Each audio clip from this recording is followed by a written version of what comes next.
So, hello everybody, welcome back from my short.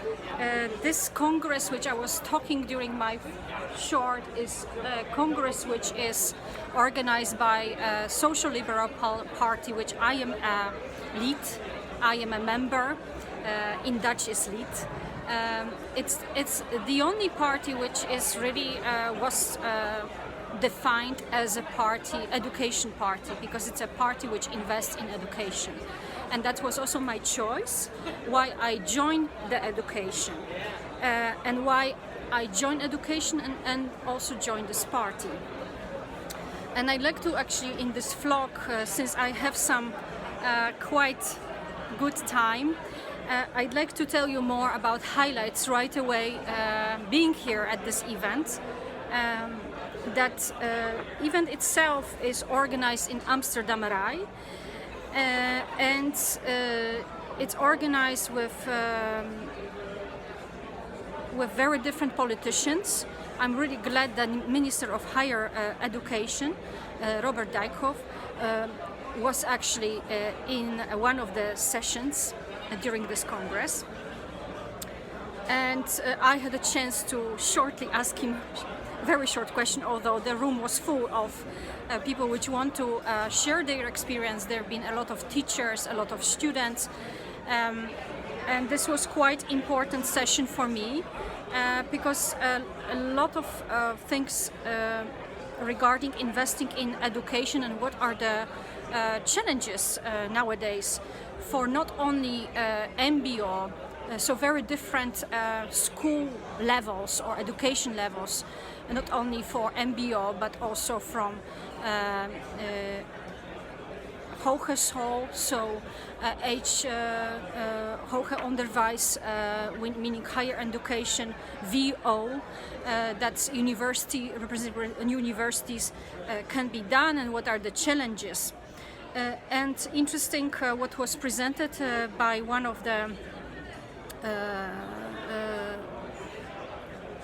leaders of hogeschool was, and I think I will talk maybe more about Dutch education system, because this doesn't mean anything for you, but this is a college level of education before university, before somebody can join university. And what was discussed is about City Labs initiative in Utrecht. And I think this initiative is really great because students are working in teams, students which have coming from lower classes, higher classes, so less or more educated, and they learn how to work together in teams, and they have coaches which help them to maneuver basically the solutions which they're going to find for challenges in the city, at the city level, so at very national level. And I think that's a very good initiative because that invites the students to think from perspective of not only entrepreneur, so ondernemer in Dutch, but also perspective how I can contribute as a student to develop local solutions for my city. So I found this very social also initiative organized by school for students, which I found really fantastic, and it's spread across the country, across the Netherlands. The other thing I'd like to discuss, the topics, there were three main, in a way, side sessions. The other topics which I found important is in which type of Europe we want to live from perspective of D66 representatives. But also I've been on other session which discuss leadership lessons from East Europe, and here there was a representative from Slovakia, or Slovakia, and indeed I think these lessons we could think about global lessons. That's what kind of insight I got from member of EU Parliament from Slovakia and leader of the party, Slovakian party, but also NRC journalist woman. I think these two perspectives basically are related to who we call a good leader which is progressive. That was the answer. And the other important thing was now what kind of lessons we can take from East Europe regarding leadership and bring it to D66. So it gave some kind of different type of perspective, point of view from East Europe. And I think these are lessons which are especially where we think over what needs our voters, to listen to voters, don't become too only populistic and identified with the crowd, but really listening to crowd needs. And I think this type of elections in Netherlands regarding problem which farmers did experience during recent months showed that actually a BBB party representing farmers won, because politicians were not listening to the voters, and the voters, or actually society, understood this very quickly, and that's why probably BBB did win over other parties, also over the 66. And they won in all different districts of Netherlands. So that was actually showing the impact which have voters overall in Netherlands on solving farmers' problem. Bring farmers to the government and let them lead. And I think these are the lessons which we also have to learn as a politicians, as a party. We need to listen, especially our leaders need to listen to the society. Otherwise, we lose our votes. Whereas other parties which try to solve current problems, local problems, national problems, and this applies not only to Netherlands but to other countries, will be taken into account. There was also a lot of discussion about discrimination and racism. I think they are not just problem of Dutch society. I see more problems related to harassment, sexual harassment, which I already also was talking, and bullying in work environment, including universities. But I already talked about this during my live sessions, so this subject is coming back. But also there was discussion about, there will be also a session which I'm going to join about talent gezocht, de dilemma's van de arbeidsmarkt. So how we are searching for talent and what kind of dilemmas we have on the job market. And today I had opportunity, and I will put my photo there, to talk very shortly and ask a very short question to Minister of Higher Education during one of the sessions. And I talk about the problem that only 0.5% of PhDs is becoming professors. So what happens with career and job market opportunities at job market offered to highly skilled PhDs? And are we not going to face also already a problem of internationalization at this level, at the highest level of education, which is PhD degree? And this type of capital should be taken very much into account. And what I can share, Robert told me about very big budget which is given for development programs for PhD students, but development program, this is a very important thing, but this has to be fit for purpose, and this has to allow, if at university there are no potential possibility to develop yourself and stay permanently as a researcher or in any other function, but especially for researchers, then universities need to go beyond this development and program for PhD students. They have to offer program for postdocs. And that's why I will also that's where I will put my energy, to develop such program, political program, offering special programs, not just for PhD students, but also for postdocs, as a postdoc advocate, especially programs which are allowing if university doesn't have this capacity and is not ready for any organizational structural transformation, is allowing to perform smooth transition between academia and industry. And I think that's why this vlog is going to be called Academia Meets Industry at Congress D66. And I think this is something which still has to be very importantly discussed, not only at national Dutch level for Dutch schools, but also at universities. So I think this is something which I'd like to share with you. I will also maybe scan this program so you will know more about this program, although everything is in Dutch, and I think progress is to also make everything available in English, since there is more than 60% of Dutch citizens which have foreign origin. I think this every vote here matters, and we have to really also, as a European party, think about not just perspective of Netherlands as a Dutch nation, but as an international nation. And I think that's why I'm also here.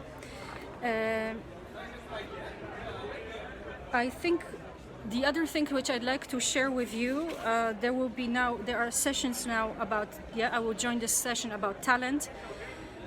And there are also problems discussing green economy, whatever this means. It's focused on climate change, but also circular economy. I think it's even more important to take into account. And how we perceive European safety in times of war. I think war brings instability, brings uncertainty, brings anxiety, but I think in West nations, including Netherlands, this war climate is not so much visible. I think in Poland, people are experiencing this even at much higher level, because rockets are actually falling in the country. Luckily, there are no really serious cases, but these things are actually worrying. And presence of Americans is very important for maintaining European safety. But of course, from perspective of Dutch people, Dutch folk, this is still very far away. So here things are not, besides grazing inflations on the shelves as a consequence of the war, and energy also dilemmas, energy transition. These things are not so much heavily discussed here also during the Congress. Definitely I agree we need progressive leaders, but we also need to have leaders which are thinking about solving global problems, because these problems which every nation, every European nation goes through, because of ongoing war, it becomes actually the same type of problem. We have problems with energy crisis, energy transition, restructuring of many different fit for purpose in terms of education institutions, forming correct policies, fighting and also thinking about innovation against any type of discrimination, including harassment, including sexual harassment, which is happening more and more. I think we need to also take this into account and think how we can develop now innovation as a tool to fight this global problems, racism and discrimination. By our Dutch entrepreneurs, innovators. I think that's very important. And I think in what type of Europe I would like to live. I'd like to live in Europe where there are equal chances to the jobs between men and women. There are salaries which are not just the lowest at universities, but they are increased salaries for researchers, because they are the most highly educated within society, so they deserve to also have decent living and pay bills. And I would like that education in Netherlands, but also in Europe, becomes education of equal chances, so that each country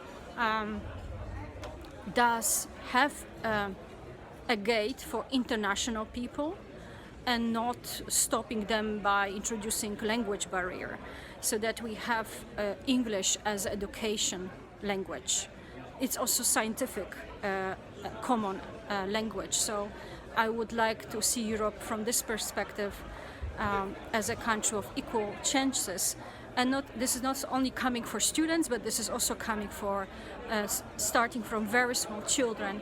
And what I also discussed before, that children actually have access to learn entrepreneurial skills. So we should think about team-oriented society, entrepreneurial-oriented society, education-driven society, so that each of us is educated well and understands global problems and can contribute, also is given a chance to join political party and is able to also contribute to solve these local problems in their cities and contribute to it actively, including the climate change challenge. So I think that's something which I'd like to share with you from this place, and I think I can turn around a little bit to show you how it looks like. It's convention center, but it has a lot of very nice actually places where you can sit. I think here we have places where you can sit. I will adjust the light, and also you can talk, but they are also places that you can take a moment, because this is an event which takes actually started at 9:15 and it's finishing at the party, which is called Borel, 6:15. So it's really a long day. And for those people which are not yet convinced to do something in politics, yes, even you are PhD, you can become politician.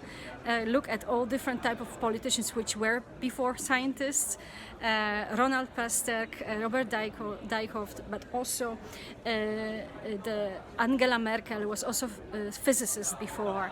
So we need also scientists in the government. We need scientists in Ministry of Higher Education. And we need, of course, a scientist in the business ecosystem to also becoming active entrepreneur and contributing actively to socio-economical, in a way, impact. So with this kind of right away very fresh highlights, I leave you. If you have any questions, please give or put them in the comments. I will be happy to discuss it during next live session, because this is going to be ongoing process of a change, and you cannot step or be allowed to create impact right away once you step into politics. You have to first listen, observe, make notes. And learn also from the previous experienced politicians what is the next challenge and what is the next step, or what is the vision we would like to create together. So that's also important within party to work together. So that's something which I'm going to continue with my live sessions in order to create brighter future for PhD students, but also postdocs, so highly skilled people especially in life sciences. So that's where I come from. That's where my strong academic background is. So from here, from this beautiful location, Convention Center in Amsterdam, I give you warm greetings and see you next time. Bye!